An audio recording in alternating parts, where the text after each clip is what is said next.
If you have at least $400 saved to cover an emergency, you're already financially better off than 1/3 of Americans. According to the Federal Reserve, it's well known that most people do a poor job of managing their finances, and there are seemingly few people that are responsible with their money. Having a good relationship with money doesn't necessarily mean being ultra wealthy or earning a high income either. This just means that you make responsible choices, you aren't making careless decisions on a regular basis, and are comfortable with your income and expenses. What are some of the most common reasons that people are broke, and how can you avoid them? Take a look so you can be sure you're not making these mistakes that could keep you broke forever. If you're interested in improving your financial future, make sure to subscribe to the channel and hit the like button if this video is helpful.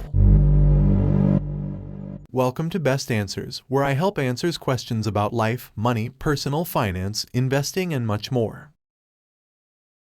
Number 1. They don't have clear financial goals. Financial goals are the starting point for every decision you'll make with money. How are you going to increase your income, pay off debt, or work less if you have no direction? When you set financial goals, you're establishing a destination for your future, which will then allow you to make decisions that will help you achieve them. For example, becoming debt-free within the next 3 years is a clear, concise goal that you can use to execute a plan that will help you get there. Want to double your income next year? What are some things you can begin doing today that will help you realize it? If you don't want to be broke, the very first thing you should do is come up with a goal of exactly where you'd like to be financially, and when you'd like to be there. Whether you want to save $10,000, pay cash for a new car, or buy a new house, these goals all have a defined finish line.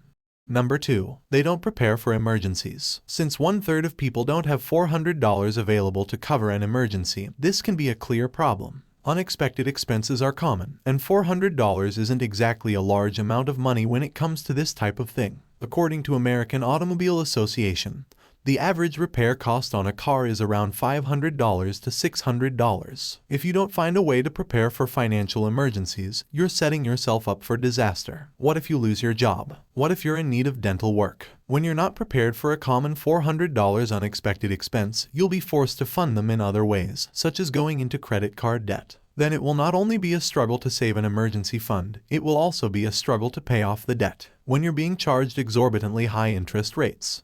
Number 3. They don't budget. One of the main reasons people remain broke is that they don't live on a budget. According to US Bank, only about 41% of Americans stick to a budget. The problem is that without tracking your income and expenses, it's nearly impossible to know how much money you spend on various categories. If you've ever gotten paid, made a few purchases, and seemingly have nothing left over, making you question where all the money went, you'll know why this is so important. Budgeting may have a negative connotation, partially because the thought of putting your income and all expenses on a spreadsheet can be uncomfortable. However, doing this can be a powerful exercise, especially for those who are trying to take control of their finances.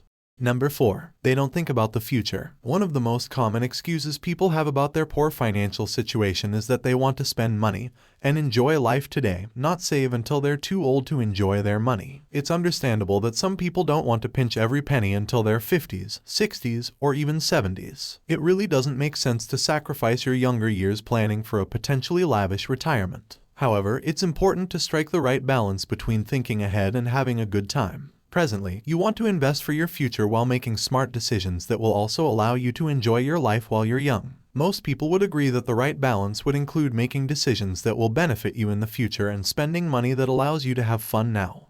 Number 5. They have expensive habits. Rich people aren't the only ones that have expensive habits. There are many expensive habits that poor people have, which is one thing keeping them from getting ahead. Smoking is just one example of an expensive habit that costs more money than people realize. If a smoker is smoking 1 pack of cigarettes per day at $7 per pack, that's over $200 per month. Now, how many smokers would claim that they're not able to invest $200 per month for their future because they don't have enough money? Another expensive habit is eating out regularly. This isn't just grabbing a bite out a few times per month. This is eating out on a regular basis, sometimes more than eating at home. People think nothing of spending $50 on a meal out, but then turn around and claim that they have no money. $50 here and there isn't a big deal. But if you're living paycheck to paycheck, avoiding expenses like this on a regular basis, say 2, 3, or 4 times per week, can make a difference.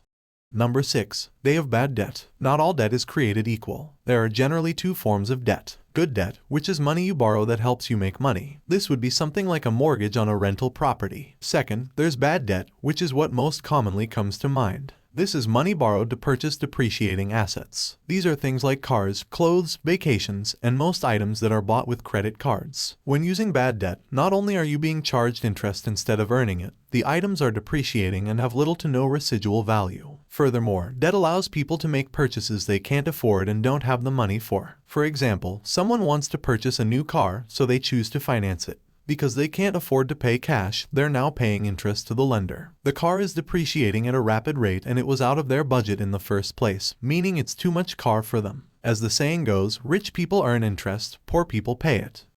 Number 7. They spend money to impress people. As Dave Ramsay says, most people buy things they don't need with money they don't have, to impress people they don't like. He goes on to say nothing will make you go broke faster than trying to impress others. As silly as this sounds, this thinking and behavior are common and it happens all the time. Many people make purchases to show off to others because they feel like if they look rich, those people will be envious and impressed by their success. The thing is, you might feel a sense of satisfaction when making a large purchase to look good, but that feeling will be short-lived. That purchase can set you back for the long term long after that initial impression. To those people, this is a losing battle and the financial setback for this false sense of fulfillment usually isn't worth it.